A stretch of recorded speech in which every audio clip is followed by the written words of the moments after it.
বউয়ের বাপের বাড়ি থেকে যে খাট পালং দেয়া হবে, যে সোফা দেয়া হবে, ওই খাটে বউয়ের সাথে শোবেন, ওই সোফায় বউয়ের সাথে বসবেন, লজ্জা শরমের মাথা খাইছেন?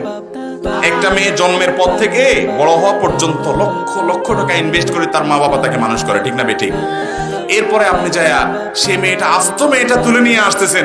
আপনি শ্বশুর মশাইকে সারা জীবন শুকরিয়া জানানো উচিত যে আব্বাজান পড়ালেখা করেছেন আপনি, সার্ভিস দিচ্ছে আমার বাসায়, বড় করেছেন আপনি, সার্ভিস দিচ্ছেন আমার বাসায়, সবকিছু আপনি তাকে রেডি করে দিয়েছেন, লক্ষ লক্ষ টাকা ইনভেস্ট করছেন, আজ তো মেয়েটা তুলে নিয়ে আসলাম।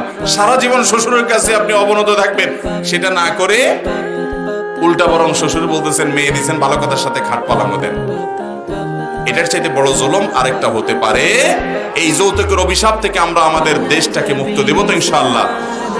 ভাইরা আমার, তরুণরা যারা আছেন এখনো বিয়ে শাদী করেন নাই, প্রতিজ্ঞা করেন শ্বশুর বাড়ি থেকে একটা সুই সুতাও নেব। প্রতিজ্ঞা করবেন তো ইনশাআল্লাহ? যে সমস্ত যুবকরা এখনো বিয়ে করেন নাই, প্রতিজ্ঞা করেছেন, হাত তোলেন দেখি। আল্লাহ রাব্বুল আলামিন যুবকদেরকে যৌতুক মুক্ত বিয়ে করার তৌফিক দান।